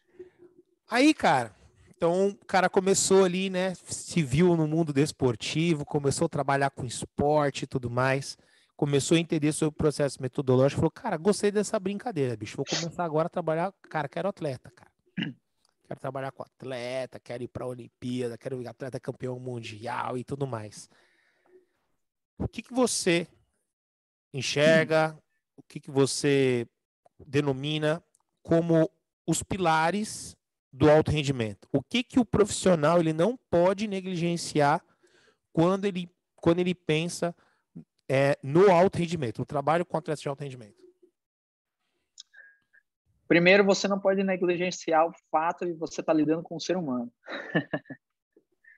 Isso foi um erro também que eu tive no início da carreira, mas eu consegui passar por isso, atravessar esse erro e melhorar. A gente não está lidando com robô. Então, é muito lindo tudo que a gente vê nos livros, é muito lindo tudo que a gente vê nas pesquisas, mas você tem que ter a capacidade de discernimento, saber que nem aquilo ali que você está lendo não vai funcionar com todo mundo e você não pode ficar batendo naquela tecla o tempo todo. Não deu certo? Vai e troca. Não fique preso a métodos. Não fique preso a métodos. Utilize o que for necessário para o seu atleta. Por que eu digo isso? Porque principalmente aqui nos Estados Unidos existe uma onda muito grande de eu sou o cara do kettlebell. Eu sou o cara do levantamento de peso olímpico. Eu sou o cara do treinamento de força usando powerlifting methods. Cara, esquece. Se você entrar com essa cabeça, você vai bater no muro uma hora, mais cedo ou mais tarde, e não vai para canto nenhum. Se você não for aberto para tudo que tem dentro da área, porque você precisa de uma caixa de ferramentas, e você precisa utilizar tudo que está lá, mais cedo ou mais tarde, porque você vai pegar um cara totalmente diferente do que você imagina como atleta. Você vai pegar atletas de alto rendimento que nunca tiveram acesso à preparação física que eles estão tendo hoje, mas mesmo assim eles conseguiram chegar no alto rendimento. Só que aí, esse cara, provavelmente, você vai ter que usar coisas básicas. Não vai ser o que o NAR, por exemplo, oferece. Como é que você vai aplicar o treinamento de potência como contraste se o cara não é nem forte? Entendeu? Então, primeiro de tudo, base de tudo, você está lidando com o ser humano e você está lidando com seres humanos que tiveram diferentes experiências na vida em relação a treinamento, principalmente. A partir daí, a partir do que você entendeu, a partir do momento que você entendeu que aquele ser humano ele é um ser humano, aí a gente começa a brincar já com, quem é esse cara? Ele precisa de muita mobilidade, ele precisa de força, de potência. Então, a gente já entra num segundo ponto, monitoramento de treino. Você entendeu que o cara é atleta, você entendeu que o cara é ser humano, agora você precisa entender o que aquele ser humano precisa. Aí entra a parte de monitoramento de carga, monitoramento de treino. E monitoramento vai desde de avaliações avançadas como força, potência, velocidade, resistência, até as coisas mais básicas. Controle de peso, principalmente para a gente que lida com luta. A gente precisa tá em acesso ao como é que está o peso dos caras, certo? Lesão, que até hoje, apesar de a gente ter tido uma leva aí de profissionais trabalhando voltado à prevenção de lesão, mas hoje ainda lesão é um negócio que é muito pecado na preparação física, principalmente por nós, preparadores físicos. E então, entenda de lesão, entenda de monitoramento físico e geral e bem-estar dos caras. Porque não adianta você ter o maior atleta de todos os tempos treinando os melhores métodos do mundo se você não faz aquele cara entrar no mindset que ele precisa para tirar o proveito de tudo que você tem a oferecer. Então, eu sei que eu não fui muito específico, porque não tem como pra ser caramba, você é louco. Foi específico pra caramba. Pô, mas é basicamente isso aí que eu penso. 5 pontos que o cara tem que olhar. E aí agora é só estudar. Exatamente. Vai estudar, mas, você já trouxe coisa aqui, filosofia, não ficar preso, ser aberto, ter uma visão sistêmica da coisa, individualidade biológica, monitoramento, entender a cabeça do atleta, bem-estar do atleta. Aí, é louco. Isso. Trouxe coisa pra caramba. Trouxe coisa pra caramba. Mais específico que isso, só em curso direcionado. Exatamente. Só em curso direcionado. Cara, o que você vê, pô, toda a sua bagagem, né? Pô, Austrália, Portugal, né? Agora você faz seu doutorado, Rússia e Estados Unidos. Então, assim, cara, você já viu aí várias culturas, vários processos, vários atletas, várias diversidades de atletas e tudo mais, vários processos metodológicos. O que você enxerga, Diegão, como tendência ou já é uma realidade dentro do mundo esportivo, né? Porque o esporte, quando a gente pensa em ciência do esporte, é uma loucura, né? Se a gente pensar aí, nós temos aí mais ou menos o mesmo período de formação, 12 anos, 10, 12 anos atrás, o que era o esporte há 10, 12 anos atrás. O que é o esporte agora, meu amigo, o negócio tá assim, daqui 2 anos já vai ter um monte de coisa aparecendo. O que você vê como tendência ou realidade dentro desse âmbito esportivo que o preparador físico, cara, ele tem que ficar de olho, ele não pode negligenciar e ele tem que estar atento no que está acontecendo. O que você enxerga? Bom, aqui nos Estados Unidos existe uma tendência nova que é como eu venho dizendo, batendo na tecla, é olhar o atleta como um ser humano, para você conquistar o que eles chamam de buy-in. O que é isso? O buy-in, basicamente, é você fazer o atleta comprar o que você tem. Porque, como nossa área é muito tecnicista, a gente entende de métodos. A gente sabe qual é o método bom, qual é o método ruim, o que funciona naquela hora e o que não vai funcionar. Certo? Mas esse contato, esse acesso ao atleta como ser humano e fazê-lo comprar a sua ideia de treinamento é o que vem mudando a chave. Então, não adianta o cara trabalhar com o Vitor e, pô, não tá rolando, beleza, o cara é pica das galáxias, mas só que não tá rolando. Mas só que ele se identifica com outro treinador lá. Qual é a diferença de um para outro? Não é o conhecimento.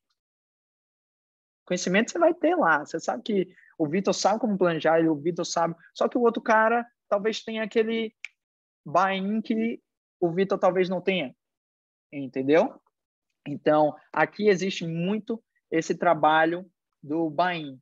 E o buy-in, ele traz outros pontos interessantes, que é a forma de comunicação. Você precisa saber se comunicar, como a gente vem dizendo, como eu venho dizendo aí já desde o início. A gente pega atletas de diferentes estados sociais, de diferentes culturas, e você precisa estar se adaptando todo o tempo. Parece simples, mas não é simples, porque na hora que você tem um russo e um americano, você vai ter que lidar de uma forma com o russo e de uma forma com o americano. E aí, quando você bota um brasileiro que vem lá da favela do Brasil, aí é totalmente diferente, mano. Como é que você vai fazer esses caras, diferentes culturas, diferentes experiências de vida, comprar o seu treinamento? Comprar o que você está falando para eles que é bom e eles fazerem da melhor forma possível. Aí é a comunicação. Parece simples, mas não é. E você lembra quando eu disse que nossa formação no Brasil ajuda bastante aqui? Por quê? Porque a gente tem a parte pedagógica. Nossa formação é a formação pedagógica. Nós somos formados para sermos professores, não treinadores. Só que o ser treinador tem a parte da pedagogia incluída. E aqui, como a formação deles é muito técnica, muito mais técnica do que a gente imagina, então eles acabam pecando na parte pedagógica, que a gente já tem. Então, querendo ou não, a nossa formação no Brasil já dá uma base para isso. Mas, obviamente, que a gente precisa entender mais e mais e mais. Porque se você consegue se comunicar com diferentes pessoas e comunicar o que você quer fazer com esses caras, eles vão fazer o treinamento, eles vão tirar o máximo do treinamento que você está passando para eles, do programa que você tem para eles, vão tirar o máximo daquilo. Muito mais fácil.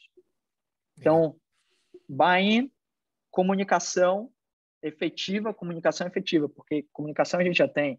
Mas a comunicação efetiva com esses caras, eu diria que é a maior tendência. É engraçado, né? Que a gente saiu de uma área tecnicista e hoje em dia o que a gente dá, o que a tendência, pelo menos aqui, eu acredito que no Brasil já esteja chegando isso também, é o aprender a se comunicar.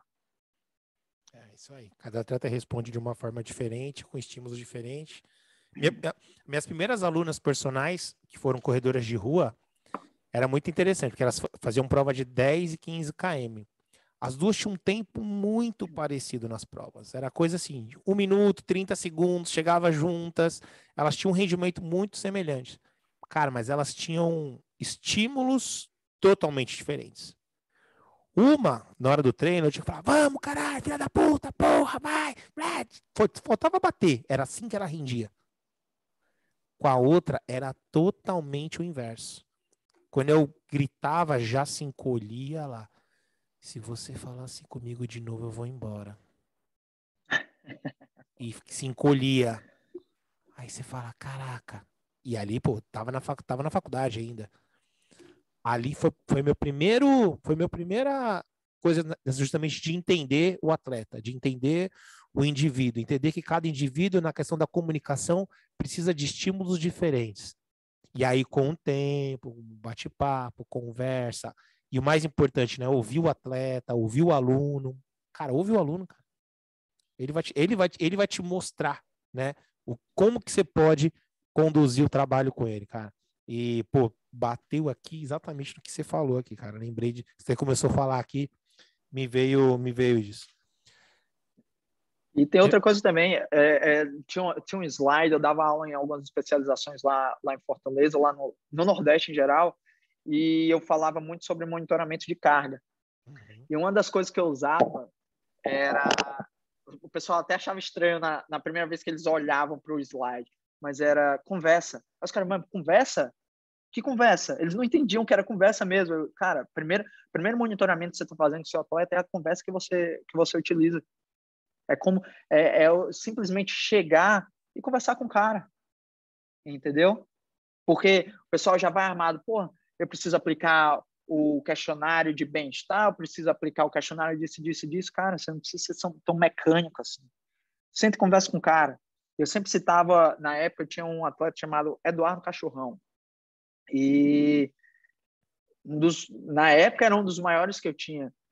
E o Eduardo Cachorrão sempre foi cavalo de troca, ou cavalo de briga, meu amigo, de guerra. Ele aceitava qualquer coisa. Ele nunca chegou na academia para mim para falar, Diego, não vou treinar hoje. Só que aí eu comecei a entender isso do Cachorrão. E sempre quando eu perguntava para ele pisava na academia, eu perguntava, Cachorrão, como é que tá? Ele sempre falava, tô de boa, professor, tranquilo. Só que aí você via na cara do indivíduo que ele não tava de boa, entendeu? E aí eu começava a passar o aquecimento do cara, e começava a conversar. Cachorrão, como é que foi o treino hoje? Pô, professor, a gente fez um trabalho de grade ali. Pô, eu tive que defender queda, isometria pra caramba. Aí eu, e vem cá, quantos rounds você fez? Depois a gente fez 10 rounds de 5, defendendo queda. Eu, 10 rounds de 5, defendendo queda, isometria. Tu fez com quem? Ele, pô, eu fiz com o índio, eu fiz com tal, bababá. Eu, porra, fez força mesmo. Tá, e como é que ficaram os teus braços, teus ombros? E, porra, meu irmão ficou dolorido, mas tô de boa. Aí eu, tá de boa. E eu, tá bom. E depois? Não, depois a gente ainda fez uns drills de boxe. Eu, então você fez o trabalho de grade, ficou cansado, tava de boa, mas ainda fez o drill de boxe. Quantos rounds? Pô, a gente fez 5 rounds de 3. Beleza. Mudei o treino do cara. Mudava o treino do cara. Conversa. Talvez se eu aplicasse o questionário ali para ele, o que ele ia fazer? Ia falar que dava tudo bem. Porque os caras não são burros. Eles sabem que eu vou tomar uma atitude depois de um questionário desse. Mas a partir do momento que você conversa, eles acabam soltando pontos que são essenciais na hora de você mudar ou não o treino. Com certeza. Com certeza. Uma das...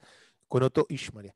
Eu, quando tô com a galera aqui, cara, a primeira coisa que eu faço com os caras é sentar, flip chart, brother. O que você faz na segunda, na terça, na quarta, na quinta? Me dá seu calendário aí de treino, porque aí tudo isso influencia, né, cara? Até que eu falo muito com meus alunos, né, cara? Utilizem processos metodológicos que não aparecem, processos avaliativos que não apareça avaliação. Senão já muda todo o padrão.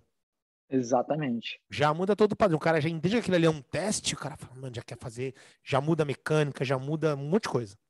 E uma conversa, Exatamente. pô, te dá trocentas mil informações de tomada de decisão do seu trabalho. Diegão, cara, o que você gostaria de saber? Ó, 12 anos, né, já de carreira? Mais ou menos. Quase 12, vamos lá. 12 anos de carreira, todas essas experiências acumuladas, tudo que você já viveu. Cara, o que você gostaria de saber lá na graduação, lá no começo, que você acredita que poderia fazer uma diferença na sua carreira hoje? Ou potencializar, ou, sei lá, lidar com formas diferentes de alguma situação que você viveu. Mas o que você acredita que hoje, depois de tudo isso, o que você gostaria de saber lá atrás? Cara, se eu te falar que eu não queria saber nada do que eu sei hoje, parece brincadeira. Porque tudo que eu tive que passar profissional e pessoalmente em todos esses anos foi o que formou o Diego de hoje em dia. Talvez se eu soubesse, eu não tivesse moldado minha cabeça para eu ser quem eu sou hoje. Entendeu? Então, eu acho que eu não mudaria nada. Eu deixaria do jeito que estava, porque o Diego que teve que batalhar lá no início e conseguiu chegar onde queria, muitas vezes, ele continua com a mesma vontade de aprender, a mesma vontade de fazer acontecer que eu tinha lá no início, hoje, entendeu? Eu não mudaria nada. Eu não mudaria exatamente nada, absolutamente nada, porque tudo que a gente passa é para moldar quem nós somos hoje em dia. Show de bola. Um segundo bloco também muito, muito rico, né, do que o Diegão trouxe aqui pra gente. Ó, não sei se você anotou, mas eu anotei aqui, cara, vários pontos importantes, como eu disse aqui, ó, só nos pilares aqui, o cara deixou já, cara, cinco linhas, cinco linhas mestras aqui que você precisa estudar para desenvolver o alto rendimento. Então, se você não percebeu, não anotou, volta aqui nesse episódio, pega essa fala de novo do Diegão aqui, porque ele deixou muita coisa boa. E não vamos para o nosso último bloco. O nosso último bloco vai ser um de frente com o Vitão. Não é de frente com o Gabi, é de frente com o Vitão. Vamos lá, galera. 10 segundinhos a gente está de volta. Muito bem, senhores. Vamos para o nosso último bloco do nosso H9 Podcast. Diego Lacerda de frente com o Vitão. Diegão, uma realização profissional. Trabalhar com os meus ídolos. Trabalhar com os meus ídolos. Cara, achei essa frase foda. Acho que vai ser a thumb do teu episódio, cara. Trabalhar com os meus ídolos. Isso aí eu falo para todos eles. Uma vez eu conversando com o Bochecha, tô até com a camisa dele aqui. Uhum. Eu falei, cara, eu acompanho sua carreira desde o dia que você amassou o Rodolfo Vieira. Ele olhou assim, cara, faz tempo, hein? Aí e ele não acreditou. Aí, alguns meses depois, o Facebook me mostrou uma lembrança que foi na época que ele machucou o joelho. E aí bati um print aí, Bochecha, tá vendo aí? Você não acreditou no que eu tava falando? Tá aí, ó. Aí, caraca, professor, tu não tava mentindo, não. Mas hoje a minha maior realização é poder trabalhar com os meus ídolos. Não existe coisa melhor que isso. Todos os estresses que a gente tem, tudo que a gente tem que passar, vale a pena na hora que você olha para trás. Caraca, eu assisti esses caras e agora eu tô fazendo parte da vida deles. Que nem eu com Tominhas, né, cara? Acompanhando na luta, tipo, fiz os eventos dele, pá, e hoje eu faço a preparação do cara. Falo, caraca, velho. Animal. Uma realização pessoal. Morar em diferentes países, em diferentes culturas e ter amigos em qualquer canto que eu vou. Legal. Cara, acho que vai estar muito com o seu momento aí. Novos hábitos ou comportamentos que você adquiriu aí nos últimos 2 anos, que você acredita que está fazendo muita diferença aí na sua vida? Aproveitar mais a vida. Parece engraçado porque um cara que já morou around the world aí, como eu, parece que eu estava aproveitando a vida e estava, mas só que quando eu falo em aproveitar a vida é esquecer um pouquinho mais o lado profissional e focar diretamente no meu lazer, no relaxamento mental mesmo, entendeu? E isso para mim hoje em dia é essencial. É pegar o final de semana e fazer qualquer coisa ou nada. Tem eu e minha namorada aqui, muitas vezes a gente chega aqui no final de semana, meu amigo, a gente só deita ali no sofá, Netflix e esquece o mundo. Não precisa mais de nada, entendeu? E para mim isso hoje em dia eu levo ao pé da letra. Descansar, porque faz a diferença. Legal. O que você gostaria de reviver, cara? O que eu gostaria de reviver, cara, se eu pudesse voltar em todos os países que eu já morei mais uma vez e viver a mesma coisa que eu vivi, eu faria isso. Porque foi tão bom, mesmo a parte ruim as partes ruins foram boas, entendeu? Eu faria de novo. Legal. Cara, o que você está lendo hoje? Fora da área. Fora da área, um livro chamado Princípios, de Ray Dalio. Ray Dalio. Tô anotando aqui, tá? Tô de cabeça baixa. É um dos, né? Porque eu nunca leio um livro só. Não, qualquer outro. O outro é o Milionário The Millionaire Next Door. Eu não sei se tem em português, mas é o milionário o vizinho milionário, alguma coisa dessa. Não, acho que eu já vi. Ele é um livro antigo, mas ainda se mantém no topo aí. Legal. Cara, se você pudesse indicar um livro para todos nós aqui lermos, todos os ouvintes aqui lermos, que livro seria esse e por quê? Pode ser da área, pode ser um da área e um fora da área. Bom, um da área, o que eu indico para todas as pessoas que me perguntam por onde começar, se chama Super Training, do Bertrand Russell. Esse aí é... Ele é um clássico que nunca vai deixar de ser um livro base. É um livro difícil de entender, muito difícil, primeiro por conta da tradução e segundo porque nem todo mundo fala inglês, mas eu acho que tem uma versão em espanhol. Tô lendo em espanhol. E eu adicionaria outro. Posso quebrar um pouquinho aí a regra. Treinamento desportivo do Matveev. Pequenininho, tem a versão em espanhol. Eu sei porque eu tenho a versão em espanhol que eu comprei há muitos anos atrás, antes de ir para a Rússia.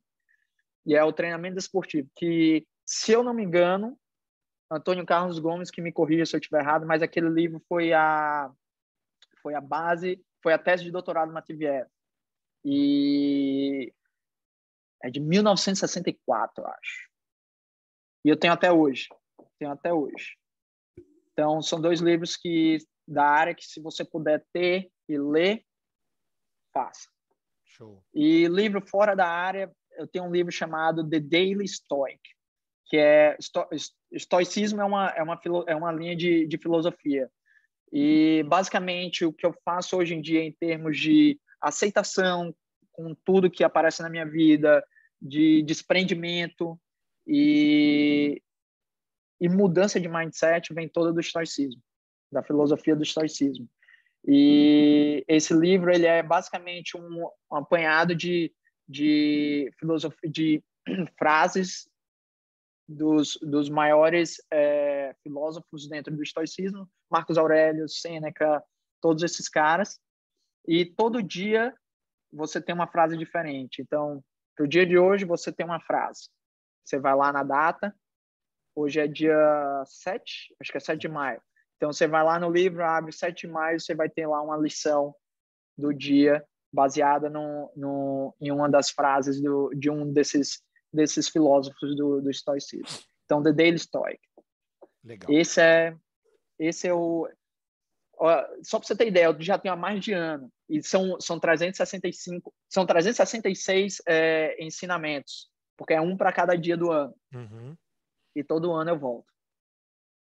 Todo dia eu volto mesmo. Tem uns que você relê, mas você pega, porra, é mesmo, porque você esqueceu. Então é um negócio que você vai ficar aí pro resto da vida lendo e pegando os aprendizados. Legal, show de bola. A gente vai dar uma viajada agora, pesada, tá? Cara, se você pudesse sentar para jantar com 3 pessoas, vivas ou mortas, independente se é da área, se não é da área, enfim, 3 pessoas. Quem seriam essas pessoas e por quê? Vivas ou mortas? Uma seria com meu avô, que já faleceu. Meu avô por parte de mãe, grande Seu Bibil. É o apelido dele, Seu Bibil. Precisa explicar o porquê de Por cada? favor. Bom, meu avô, ele foi um cara que fez uma diferença enorme no Diego como pessoa, certo? E eu diria que muito do que eu sou hoje em dia como pessoa, não só como profissional, mas como pessoa, vem dos ensinamentos do meu avô de sempre manter a ética profissional e pessoal, sempre levar tudo da forma mais séria possível e, ao mesmo tempo, aproveitar a vida da melhor forma possível. Ao mesmo tempo, você tem que levar tudo a sério, mas você também tem que levar tudo com uma pitada de humor. Leve a E vida a ele era sério, esse mas não cara. tão sério assim, né? Exatamente, Legal. exatamente. Então, ele, com certeza, ele é o primeiro que eu colocaria. Eu diria, tem alguns desejos profissionais que eu gostaria de ter também, que era ter conhecido o Verkhoshansky, que ele foi um cara que mudou, a literatura desse cara mudou muito o que eu penso hoje profissionalmente, então foi uma mudança muito grande quando eu tive acesso ao que ele fala. Então, profissionalmente é um cara que definitivamente eu gostaria de conhecer se ele ainda fosse vivo. E o último, acho que é a única viva da mesa é minha mãe. Minha mãe com certeza é a pessoa que estaria lá. A formação de todo o meu caráter foi baseado principalmente, obviamente, meu pai teve um dedo muito forte na minha vida, mas minha mãe foi minha maior guia em toda a minha vida. Então ela não poderia estar de fora disso. Legal. Cara, qual mensagem aqui que você deixa para os novos entrantes, cara, para a galera que está chegando, saindo ali da faculdade, entrar no mundão aí da educação física de cabeça? Qual a mensagem que você deixa para eles? Cara, a mensagem é nunca desista. Assim como o esporte, a vida no esporte é a nossa vida profissional no esporte. No início aqui, principalmente depois que eu cheguei nos Estados Unidos, eu vi que você precisa ralar muito, trabalhar muito de graça, mas aquele trabalho de graça vai te trazer muito conhecimento. Nunca baixa a cabeça para nada, sempre mantenha a cabeça, queixo alto, olhe para o que está lá na frente, por mais que as dificuldades sejam grandes, porque nossa profissão no início ela é muito difícil. Ela é muito difícil, porque é como eu te falei no início, experiência não se compra. E você precisa passar por toda essa dificuldade inicial, infelizmente ou felizmente, para atingir alguma coisa lá na frente. Acredito que todas as profissões sejam assim, mas a educação física acho que tem uma pitada especial, porque você precisa se provar e se provar para os outros, infelizmente. É como esporte, você precisa mostrar que você é melhor ou que você é bom o suficiente. E no início isso, você vai ter que bater muita barreira, você vai ter que bater muita cabeça dura, você vai ter que baixar muito a cabeça para muita coisa, mas aquilo é só uma fase. Momento. Até você chegar. Então, não desistam, porque uma hora o jogo vira e na hora que o jogo virar, meu amigo, você tem que estar preparado. Show de bola. E para finalizar, cara, uma frase ou uma filosofia de vida que você leva para você e que você gostaria de compartilhar com as pessoas? Cara, essa daí é boa. Eu nunca parei para pensar nisso. Eu não lembro de nenhuma frase específica aqui, mas eu posso te falar o que eu trago do Uma estoicismo. filosofia de vida que você tem. Do estoicismo é aproveitar cada momento como se fosse o último. Porque você nunca sabe o dia de amanhã. Você nunca sabe o dia de amanhã, então, às vezes você tem uma oportunidade na sua frente, independente se é uma oportunidade pessoal ou profissional, cara, você deixa de fazer porque você está com preguiça, porque, enfim, por diversos motivos. Não deixe, aproveite. Viva cada dia como se fosse o último. Show, viva cada dia como se fosse o último. Show de bola. Diegão, cara, obrigado pelo bate-papo, cara. Foi da hora, foi bem legal. Gostei bastante e acredito que as pessoas vão gostar também aí dessa que você trouxe aqui. Pô, muita experiência, muita bagagem, muita filosofia de vida. Acho que foi show de bola, cara. Obrigadão mesmo. E eu que agradeço, Vitão, pela oportunidade. Pô, foi muito bacana, como a gente falou aqui, por trás das cortinas, em off.